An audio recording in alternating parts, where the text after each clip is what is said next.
Alright guys, today we're gonna be dropping an S10, and here's a truck. This side already got done. I did it last night before I went to bed. You could literally tell a difference. So here's the front.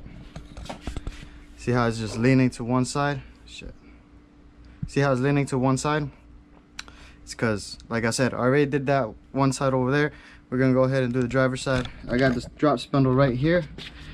As you can see, I'll show you the difference once I take the other side apart. But here where the ball joint connects, it's a lot like shorter. So that moves everything. That's how you get the drop. So I'm gonna go ahead and install this. We'll go ahead and start jacking up the truck, get the truck apart, and put it all back together. He's also getting new shocks and sway bar bushings, and I think I still have to do an oil change on this truck, but should be pretty easy. Let's get to it. All right, so I got the wheel off. All I'm gonna disconnect is the tie rod end, the upper ball joint, and that lower ball joint. As soon as I free up the knuckle, I should be able to just take the spindle off. But first, on these trucks, you have to take the caliper off first. You got to take the whole wheel assembly off, as in the hub, because it's part of the rotor. You got to take all the brake system apart, and then the dust shield back here as well. So I'm gonna go ahead and remove all that first, and then like I said, I'm just gonna take off the upper ball joint, the lower ball joint, and the tie rod. All right, so to remove this whole assembly, there's this cap that you just knock off. There's also a cotter pin that holds that nut in. Here goes, you know how a cotter pin works. Take that cotter pin off, and now you should be able to remove this nut without a lot of force, because it just holds the bearing, and you don't want too much pressure on the bearing, because then that's how you destroy it. But like I said, that's how easy it is. I didn't break this nut free. I literally just used some pliers, and this nut should be pretty easy to take off, you know. So yeah, you just spin this out. I should use the pliers. Hold on. You could use a socket, makes it a lot more, that way you don't strip the nut, but since I know what I'm doing, I literally could just use my pliers. But definitely use a socket for this, because you don't want to strip it, then you have to go get a new nut. But anyways, you remove this nut, put it off to the side. There's a washer here, so what I do is I pull it, and then there's a washer, and then there's a bearing. This is the outer bearing, and the inner bearing's gonna slide right off with the whole rotor assembly. So this is a rotor hub. It just literally slides right off, and that's it. Put that off to the side. So now there's a bolt there, a bolt there, bolt, and a bolt. You're gonna remove all those four, and then this whole plate and this sensor is gonna come off. This is like your ABS sensor right here, or speed sensor. It's almost the same thing. But anyways, you remove those four bolts, and then this whole cover should slide right off. So give me a moment, and then I'll. So literally bolt, bolt, and bolt, and you just slide it off. Slide it off. Be careful, but literally just slides right off. I left that one right there on because it actually holds this this entire whole speed sensor onto the plate, and I mean, you don't really need to take it all the way apart. So now we got the whole spindle freely. Now we're gonna remove the cotter pin nut for the upper ball joint, and the nut for the lower ball joint. So let me go ahead and do that. So now, since the ball joint goes up and I hammer it, it's really not going to do much, especially because I still have all this together. The jack isn't holding anything, so just so you know, I'm going to use a puller. I'm just going to slide this over. It's pretty hard to do with one hand, but just slide it over. Just make sure you don't tear that boot off. I literally just put new ball joints on here, so I definitely don't want to do that, because then I'll just have to buy another ball joint. So slide it over. Then what I want to do is, I don't know if you can see the I want to line up this shaft with the middle of this because it has an indentation for that. So I'm gonna go ahead and just line it up. Keep screwing it on. Put some pressure on it, just like so. And what I'm gonna do is probably gonna hammer it just so I can get a little more in there. So I'll show you once it's all set up. All right, now I got it how I want it. Now I'm just gonna, you know how a puller works. I'm gonna tighten this up and then pop it up. Just set up a puller on the ball joint and it should pop right off. I'm gonna go ahead and grab my, I think it was a 19 or 18. Just keep tightening this, and then you're just gonna hear once it pops.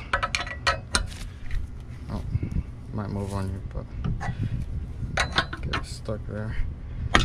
Boom, you heard that pop?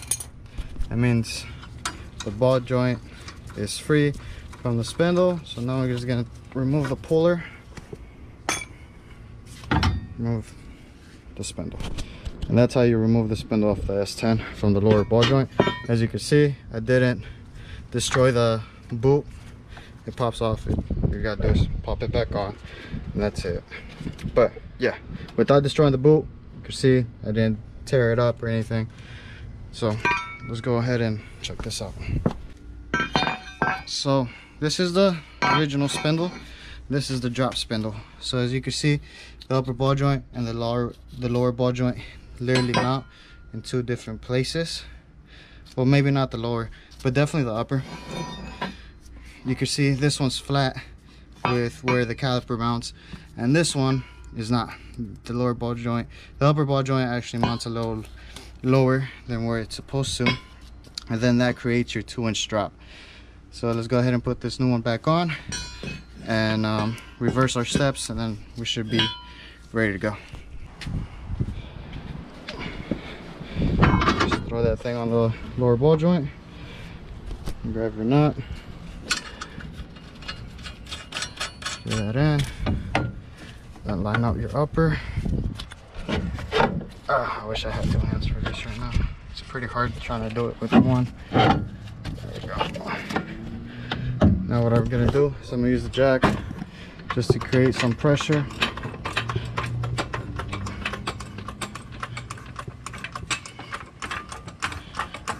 As you can see, with the jack going up, just causing a little bit of pressure just so the stud would go through. So I got the stud to go through. There you go.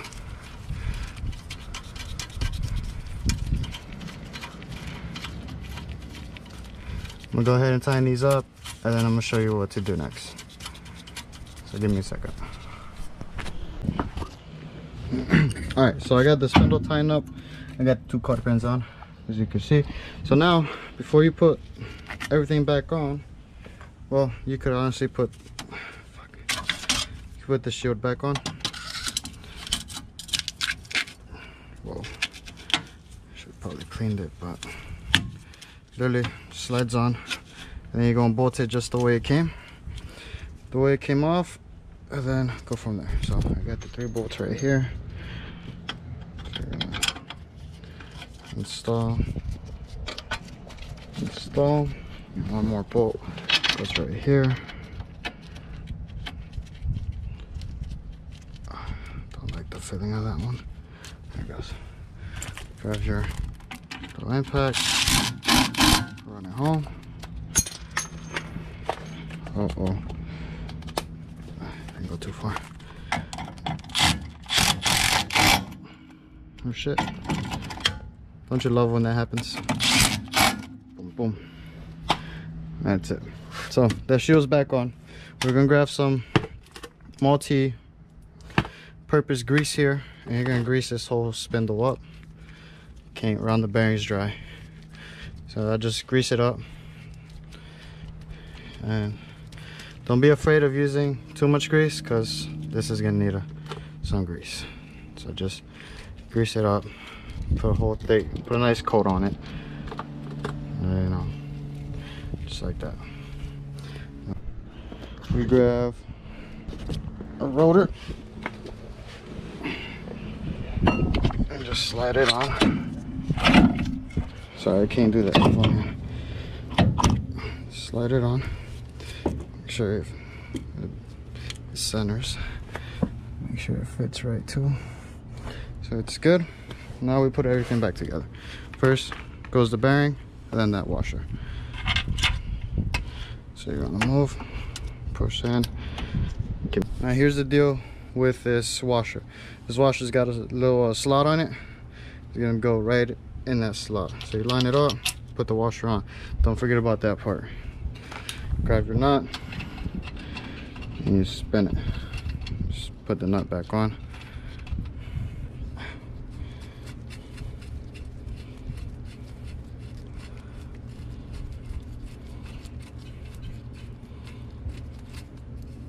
Bam. Got the nut on. So now you're gonna spin. It's pretty loose. So I'm gonna go ahead and grab my pliers and tighten it just a little more. You don't gotta do as much as I'm doing. I kind of snug it and then I turn it back and then I test it out. Remember, you don't want the bearing to be too loose and you don't want the bearing to be too tight. You want it just snugged, because that's how it is. If it's too tight, you ain't gonna go anywhere. But anyways, that's how you put that on. I got the quarter pin back on. Grab our little cap, and for this part you just grab a small hammer and just kind of tap it in circles. Oh shit. Tap this thing in circles.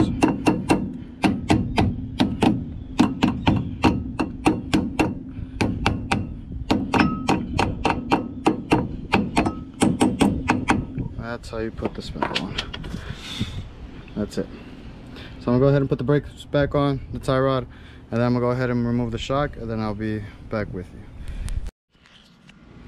And that is what it looks like with everything back together. So now there's a nut up here, there's 2 bolts down there, but on this truck I feel like someone broke the welded nuts on the lower control arm. So they actually have real nuts, so that's gonna be kind of a pain to get to. But it's 2 13s on the bottom. I think the nut on top is either a 14 or a 15. So let me go ahead and remove the shock and then put the new one back on and see you guys in a bit. All right, so we got the new shocks on. All right, so they sent me the wrong bushings. I don't have time to run to the store right now. I'm just gonna put it back together with the bushings it came with, and then this guy still has to come back because he needs to put a new reservoir for the coolant, because it's got like a small crack in it. So whenever he comes back, I'd have the new bushings here for that, and then I'll just put them on then. So like I said, right now I'm gonna put everything back together how it was. I'm gonna go ahead and do the oil change, knock that out, and then ship it. And then I just got done with the S10, and man, this thing's like super low. Check this out. So look how low that thing is. So it used to sit like up here. You could see the whole wheel before, and now you can't. So it's tucking a little bit. I wonder if this thing's gonna rub. But this thing looks good. Check that out. It looks real good. But yeah, truck is done. Did the oil change. Drop spindles, shocks. Alright, so I had to do a little trimming on the inner fender here on this S10 because it was rubbing a little bit at full lock. So I ended up trimming it down a little bit, but the S10 is pretty much done. Like I said, he's gonna come back, get the reservoir done, do the sway bar links. But that's it for today, man. Thing came out great. He's got 4 inches in the rear, now he's got 2 inches in the front. And just one more thing, if you guys like the videos I do, you like what you saw today, I'm gonna try to make more videos this coming up year. Please like and subscribe, leave a comment, and thank you for watching.